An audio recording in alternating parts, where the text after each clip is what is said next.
Shalom Elohim, haleluya, puji nama Tuhan. Semangat pagi Bapak Ibu Saudara yang dikasihi Tuhan kita, Yesus Kristus. Jumpa lagi bersama saya Pendeta Samuel Mawuntu dalam renungan pagi ke 1494 hari. Renungan pagi ini mengudara, puji Tuhan. Bapak Ibu Saudara yang dikasihi Tuhan, hari ini H-6 KKR ucapan syukur renungan pagi hari ke 1500 hari. Renungan pagi ini mengudara dan memberkati Bapak Ibu Saudara pendengar setia. Haleluya. Bapak Ibu Saudara pendengar yang mau hadir dalam ibadah KKR ucapan syukur pada tanggal 30 Juli 2022 jam 5 sore di Hotel Infinity 8 Jimbaran, Bali. Pastikan saudara yang mau ikut mendaftarkan diri saudara untuk hadir di dalam acara KKR itu dengan cara menjapri saya di nomor WA di 081337491360. Haleluya. Bapak Ibu Saudara yang dikasihi Tuhan, sebelum kita mengawali segala aktivitas kita di pagi hari ini, marilah kita mengawalinya bersama Tuhan dengan mendengarkan firman Tuhan.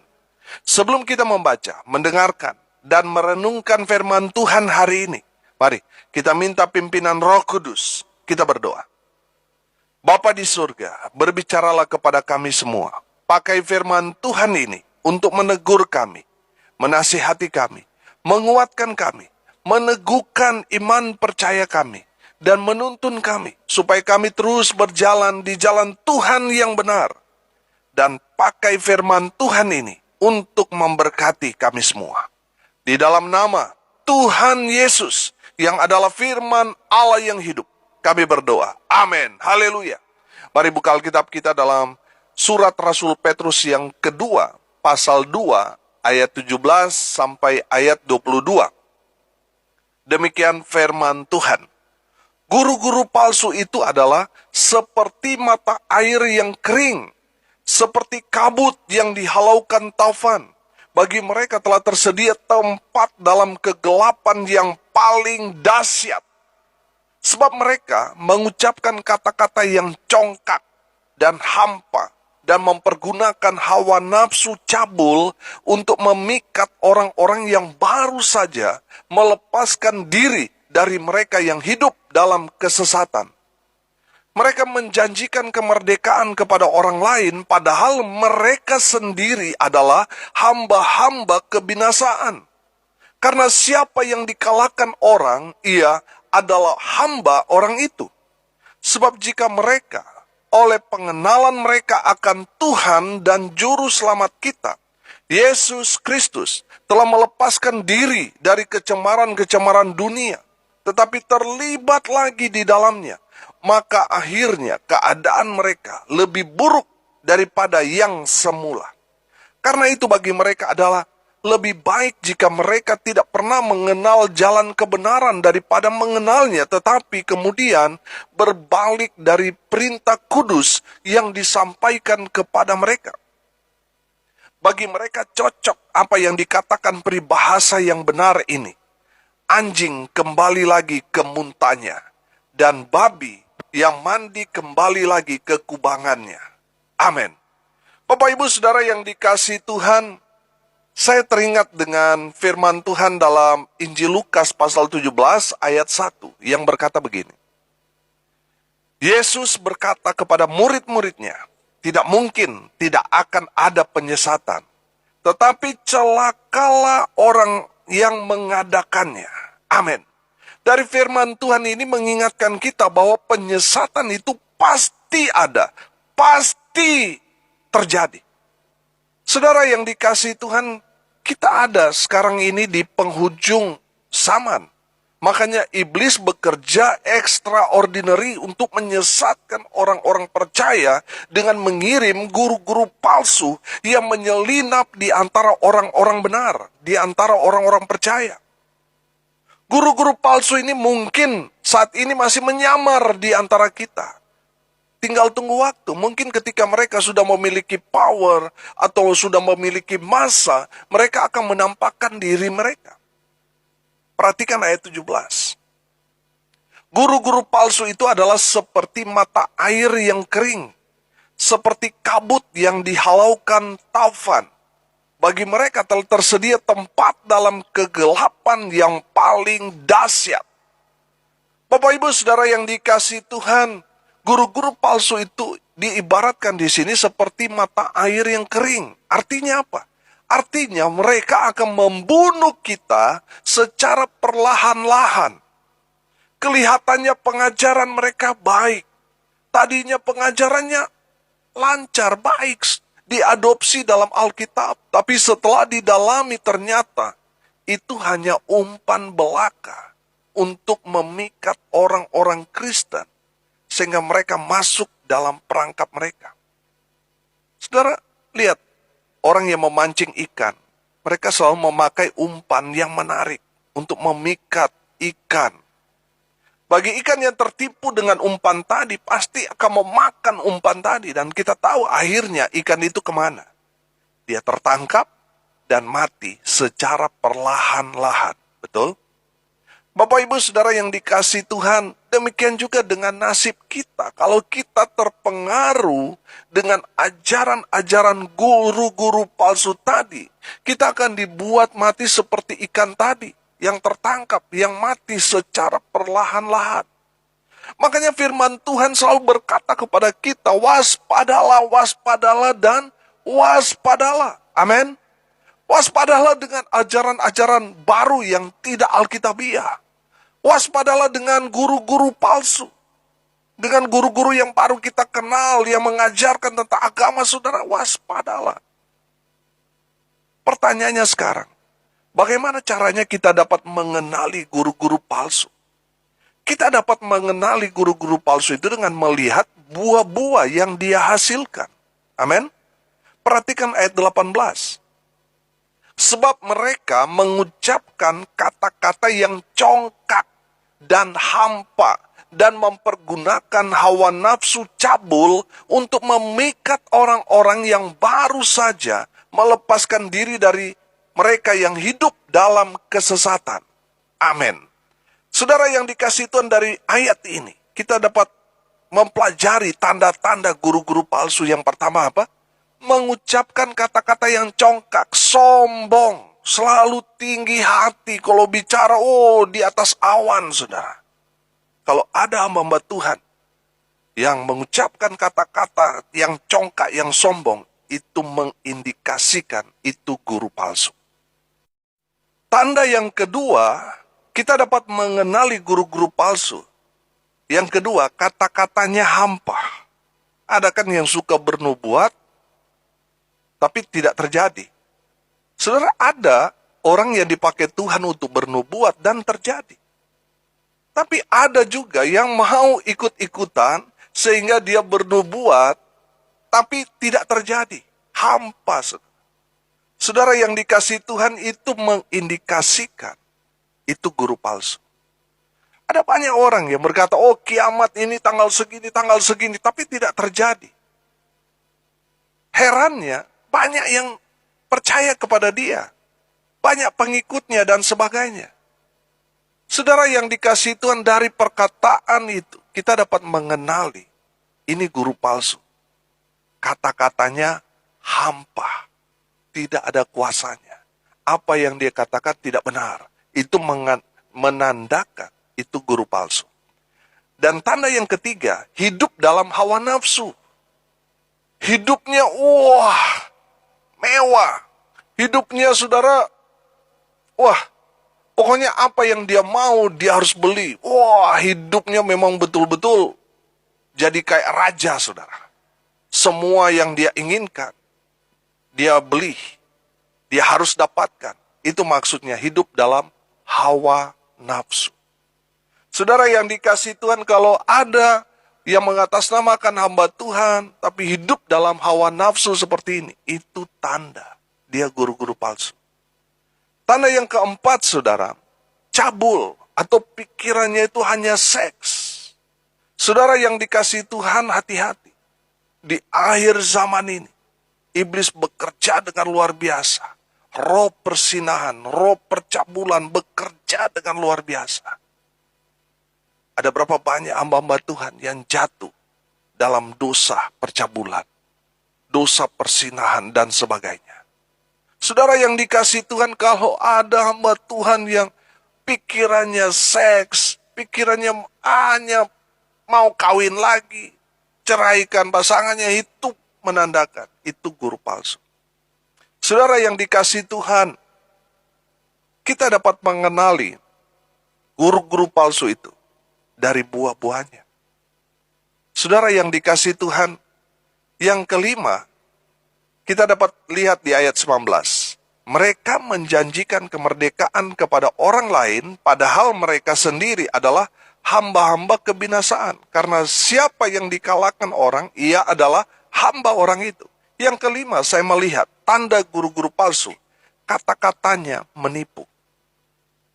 Ada berapa banyak orang Kristen bahkan hamba Tuhan yang kata-katanya menipu dirinya sendiri dan menipu orang lain.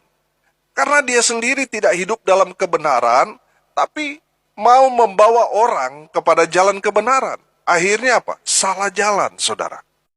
Karena bagaimana mungkin saudara mau membawa orang kepada jalan yang benar sementara saudara tersesat? Itulah maksud firman Tuhan ini. Mereka menjanjikan kemerdekaan kepada orang lain, padahal mereka sendiri adalah hamba-hamba kebinasaan. Saudara yang dikasihi Tuhan, kalau saudara mau bawa orang ke jalan yang benar, pastikan dulu saudara sudah berjalan dalam kebenaran. Amin. Kalau saudara tidak mau disebut guru-guru palsu, bertobat. Dan hiduplah sesuai dengan firman Tuhan. Jadilah pelaku-pelaku firman Tuhan. Amin. Ada berapa banyak orang, baik itu orang Kristen sendiri dan ada juga hamba Tuhan, yang mengajarkan pengampunan kepada jemaat, kepada orang lain, tapi dia sendiri belum beres dengan dirinya. Masih menyimpan sakit hati, akar pahit, kebencian di dalam dirinya. Kalau saudara masih nggak benar, saudara mau mengajarkan kebenaran kepada orang lain, saudara hanya menyesatkan orang itu. Saudara dapat mengenali guru-guru palsu itu dari buahnya. Kalau ada hamba Tuhan atau orang yang mengajarkan kita, mengajarkan pengampunan, tapi orang itu masih menyimpan kebencian, sakit hati, dendam, itu tanda dia guru palsu. Ada juga yang mengajarkan tentang kasih Tuhan, tapi dia tidak mengasihi keluarganya. Itu juga guru palsu. Ajarin tentang kasih-kasih, tapi setiap hari berantem dengan pasangannya. Itu juga guru palsu. Ada juga yang mengajar perpuluhan, tapi dia sendiri tidak perpuluhan di organisasinya. Itu juga guru palsu. Guru palsu itu yang saya tangkap di sini adalah mereka yang mengajarkan sesuatu yang baik, tapi mereka sendiri tidak melakukannya. Mereka hanya pintar berteori, tapi prakteknya nol besar. Itulah pekerjaan guru-guru palsu. Tujuan dari guru-guru palsu itu adalah menyesatkan orang banyak. Itu tujuan mereka. Dan kita tahu profesor dari guru-guru palsu itu tadi adalah bapa segala penipu. Dia adalah iblis.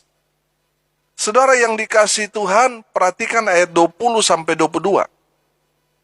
Sebab jika mereka oleh pengenalan mereka akan Tuhan dan Juru Selamat kita, Yesus Kristus, telah melepaskan diri dari kecemaran-kecemaran dunia, tetapi terlibat lagi di dalamnya, maka akhirnya keadaan mereka lebih buruk daripada yang semula.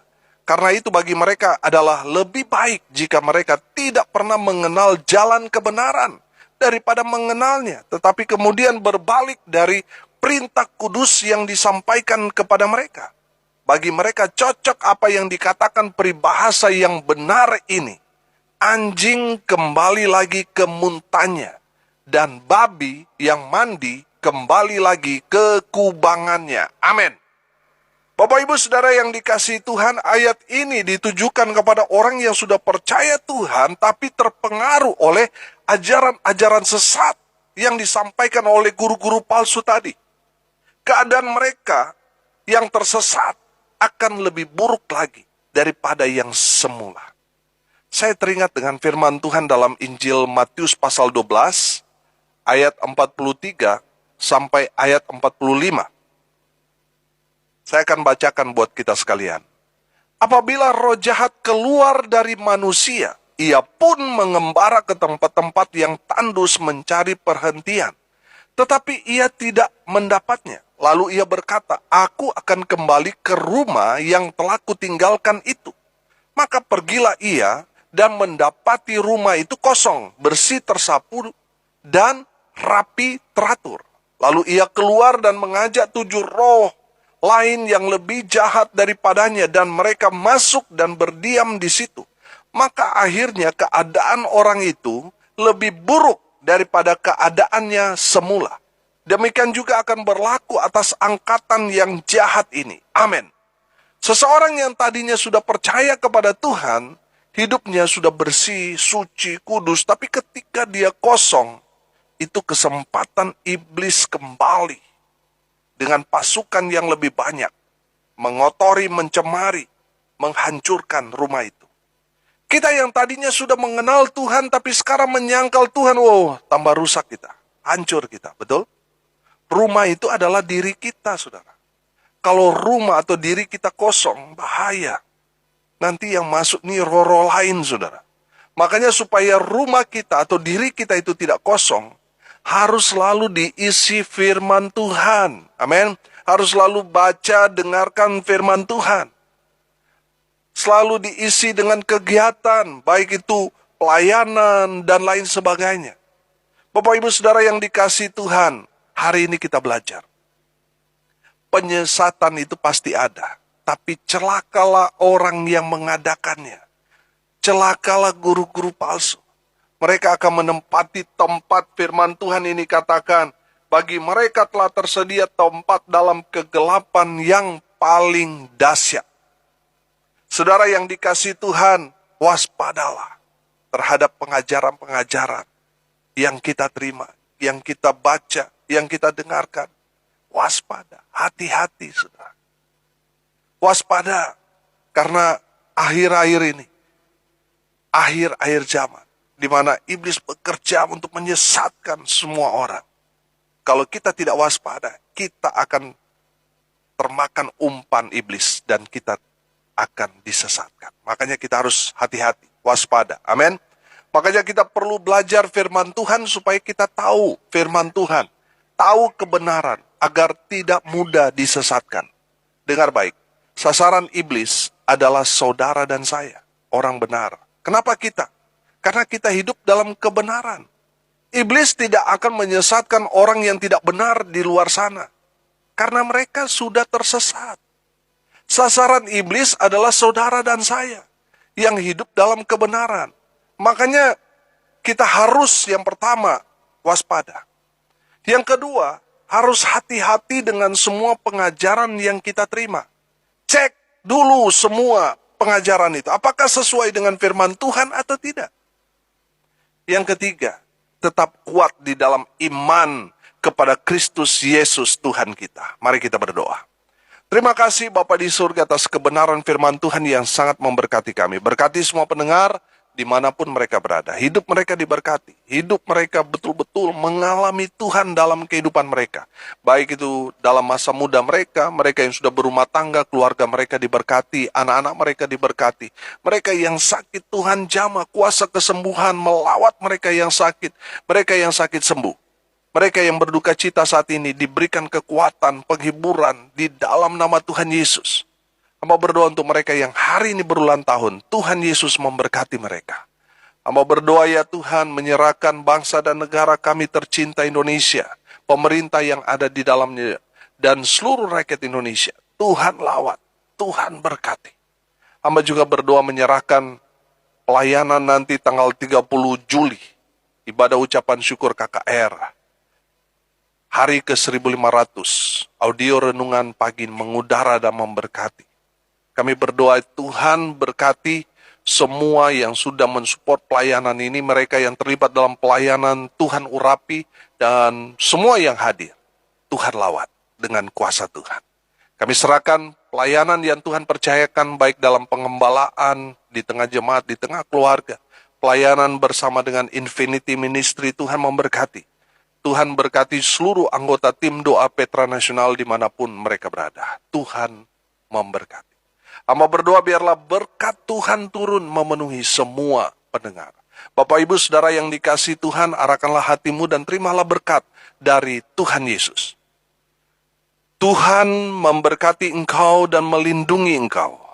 Tuhan menyinari engkau dengan wajah-Nya dan memberi engkau kasih karunia. Tuhan menghadapkan wajah-Nya kepadamu dan memberi engkau damai sejahtera. Di dalam nama Tuhan Yesus, sumber segala berkat. Bapak Ibu Saudara yang percaya diberkati Tuhan, katakan, amin. Puji Tuhan. Bapak Ibu Saudara yang dikasihi Tuhan, kalau saudara merasa diberkati melalui renungan pagi ini, bagikan juga kepada saudara-saudara yang lain agar mereka juga diberkati. Karena untuk itulah kita dipanggil, untuk jadi berkat. Kalau saudara mau konseling, mau sharing, mau didoakan, saudara bisa japri WA saya di 081 337 491 360. Bapak Ibu Saudara pendengar yang setia, dimanapun Bapak Ibu Saudara berada, saya mengundang Bapak Ibu Saudara pendengar untuk datang dalam ibadah KKR, ucapan syukur, audio renungan pagi ini mengudara tepatnya hari ke-1500, 4 tahun lebih secara konsisten. Audio renungan pagi ini mengudara dan memberkati Bapak Ibu Saudara sekalian. Saya mengundang Bapak Ibu Saudara untuk hadir tanggal 30 Juli jam 5 sore di Hotel Infinity 8 Jimbaran, Bali. Pembicara Bapak Pendeta Insinyur Timotius Arifin. Bapak Ibu Saudara yang dikasihi Tuhan, mari hadir dan saya percaya saudara pasti diberkati. Amin. Saudara yang mau hadir silakan japri saya di nomor WA tadi 081337491360 untuk konfirmasi kehadiran Bapak Ibu Saudara sekalian supaya kami dapat mempersiapkan segalanya untuk acara tersebut. Bapak Ibu Saudara yang dikasihi Tuhan, saudara yang sudah diberkati melalui pelayanan audio renungan ini dan saudara mau mendukung, mensukseskan dan mau mensupport pelayanan ini dengan dana, saudara bisa mentransfer ke rekening Bank Mandiri di 145 03 kali 671 9476.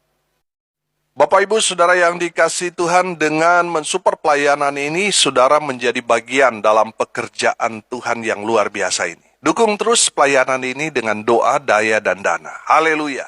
Salam kasih dari Bali, saya Pendeta Samuel Mawuntu. Sampai jumpa besok pagi. Tuhan Yesus memberkati kita semua. Haleluya.